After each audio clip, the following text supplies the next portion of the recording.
But I do want to touch on the news that just broke before we started recording, and that is that there is another job opening in the NBA, and that is as the general manager of the Atlanta Hawks, firing their general manager, Landry Fields.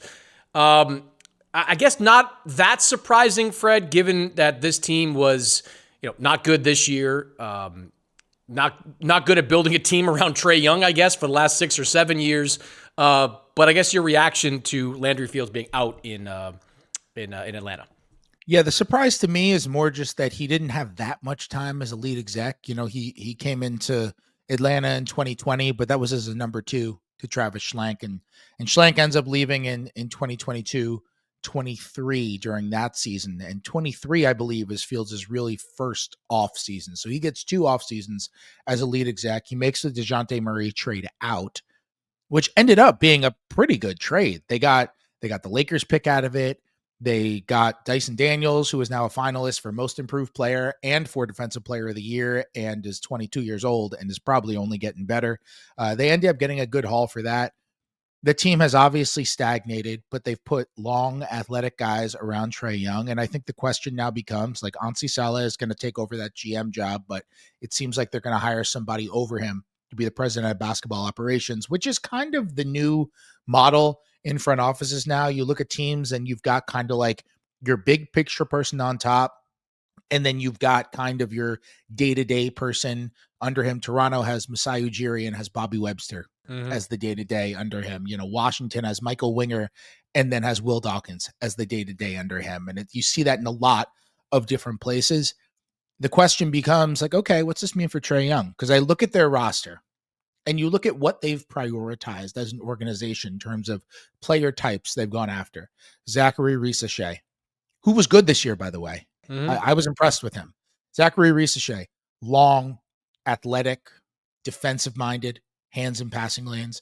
Dyson Daniels, long, athletic, defensive-minded. Jalen Johnson, long, athletic. Onyeka Okongwu, long, athletic, defensive-minded, maybe undersized for a center. He can get bullied there, but you can switch with them.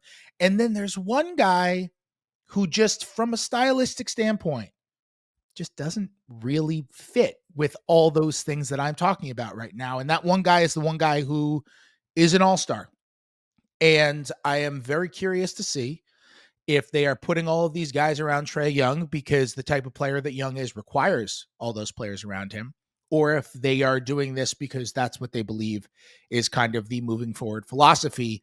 And if we start to see Trae Young become a little more available here. I think he has to be. I actually like a lot of the guys you mentioned on that Hawks roster. I had Zachary Risachet in my top 3 for Rookie of the Year. Dyson Daniels, top 3 most improved. I've been a huge Jalen Johnson fan all year long. I think that guy has a really high ceiling. But Trae Young doesn't fit. And he's got, I think, one guaranteed year left in his contract, a player option after that. This is the time to move him to a team that looks at Trae Young as being maybe the missing piece to their puzzle because they are light years away from winning it. And what's the alternative? Like, you talk contract extension with Trae Young, who obviously doesn't fit and may not want to be there anyway, Fred. You saw the way that play-in, those games went. Got kicked out of the first one. He just seems frustrated, being in Atlanta. And I don't blame him at this point. I mean, they've been, they built up a team and they kind of deconstructed it. Now there's a bunch of young guys around him and they're peaking at a play-in berth. And you probably can't tell me that next year they're going to be measurably better. This is one of those situations where I think a mutual parting of the ways is in order. I think there's still pretty good value for him around the league. Draft capital, maybe a player that fits the mold of what Atlanta is looking for, a point guard type that does that. And then you pursue, a player in the draft and go from there. But I don't, they're just in this weird purgatory where, Trae Young doesn't make any sense. He's what is he, 26, 27 years old? Like, now's the time to deal him, move off him, and get a piece that makes sense for the young guy's timeline that you have. Yeah, and I will say, to credit Trae Young, I think it's easy to look at his shooting percentages this year and say Trae Young did not have a good year by his standards. I thought he was really good this year. I think there's a really strong argument this was the best passing season of his entire career. He played 11.5 assists per game this year. Yeah, he played within team concepts. It wasn't that 16 seconds of a possession was Trae Young dribbling around, and then it was a frantic pass where a guy had to shoot it up, and thus he got 11 and a half assists because you could only shoot off of a Trae Young pass. I thought he played within team concepts better. Thought he moved off the ball a little bit better. I thought his floor understanding was better. I thought he made Jalen Johnson better. I agree with you on Johnson. Like that, he might be he might be an all-star one day. I don't think he's very far off from being an all-star. He was fringy this year. Like early on in the year, I'm like, is this guy really going to be an all-star? And then you don't get quite that far, but he might be a year away from being in that conversation. Yeah, insane, just insane athlete and scorer and rebounder. And they have clearly also kind of migrated parts of the offense to him. Like they were very clearly at the beginning of the year before he got hurt, giving him more facilitating duties. They were letting him initiate more offense. He had become a 5-assist guy, and they were letting him make mistakes. Like there was a point this year, I wrote it early in the season, very early in the year, like comically early in the year, Jalen Johnson had like 12 travels already, and nobody else had more than like 4. And he was averaging like a travel a game. And to me, I was like, this is great. He's traveling every damn game. And this is great because what the Hawks are doing is they're saying, we don't care, man. This is you building your experience. And then it stopped. And then he just started to look natural because he was getting his reps in. He's a good passer. He's smart. This is not just purely an athleticism thing. I think he has a chance to be like he's already a very good player. He has a chance to be an extremely good player. And there are things to like with the Hawks, but I do agree with you that they're pretty obviously in no man's land. They have treaded around 500. They're within a little bit of 500 every year, have not missed the playoffs each of the last 2 seasons. And I think they just felt it was time to make a change, and we'll see who they bring in and what style of person they bring in to now be the president of basketball ops. I mean, I will say on Ansi Saleh, who's taking over as GM, like that's a basketball strategy guy. That's a guy who started as an intern with the Spurs in basketball strategy, and basketball strategy is just fancy term for a cap guy. Like he started off in cap management with the San Antonio Spurs, worked up as an intern, ended up working with them as a manager, eventually went to Golden State to work in that same department and got hired before this season as their assistant GM. Like that's the type of guy you'd have being like, okay, you handle day to day, and then we have a bigger picture person coming up. So I'm very curious to see who they pair him with, who he ends up being with. I know he's very respected amongst his peers. So we'll see what happens. And I've given no thought to this, but is there a team out there that makes sense for Trey Young?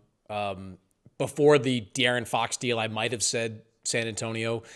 I'm watching Houston last night. I'm thinking, all right, well, they could probably use a half-court scorer and someone to play point guard, and then you've got all these other defenders there that can maybe hide the mistakes that Trey Young makes on that end of the floor. Do you see any team out there, off the jump that could get into the mix for Trey Young? I need to give it more thought. Yeah. I honestly ambushed you there on that one there, Fred. Ambush. You did ambush me on that one. I would need to give it more thought. I haven't really thought about it. It comes down to like when you talk about a team like Houston, it comes down to, yeah, they've got these defenders who can maybe hide some of his defensive flaws.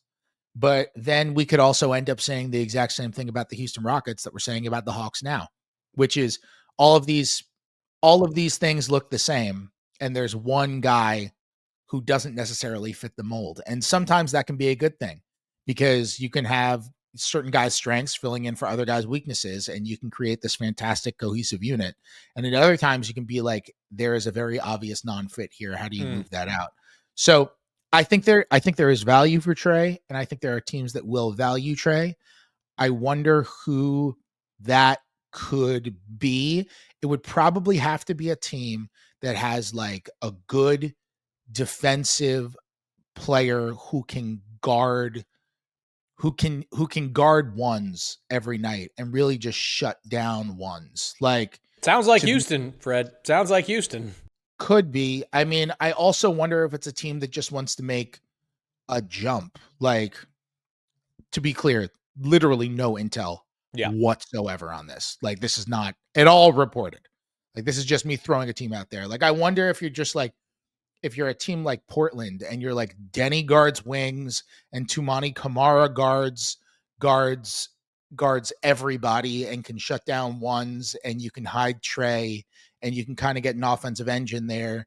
Like, I wonder if that's a guy, but I know they're really encouraged by what they got from Scoot Henderson over the last few months of the season. So that's probably a terrible suggestion, but I wonder if it's a team that kind of fits that sort of vibe. I don't know. I don't know what it would be. I do think there would be some sort of market for him though. Cause like we're talking about a dude who's a multi-time all-star, who is an excellent passer, who can drive an offense, who has been the leader of, it's not like his numbers are just good for himself and his offenses stink. Like he has been the leader of elite offenses before. So I think there would be some kind of market for him. Yeah, and maybe Orlando in that mix too, with how they That's a defend. good one.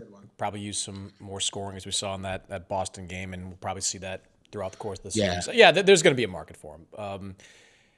It is going to take like the exact right fit though, like a team that can survive his defensive deficiencies and be willing to give up the kind of assets I'm sure Atlanta is going to be looking for.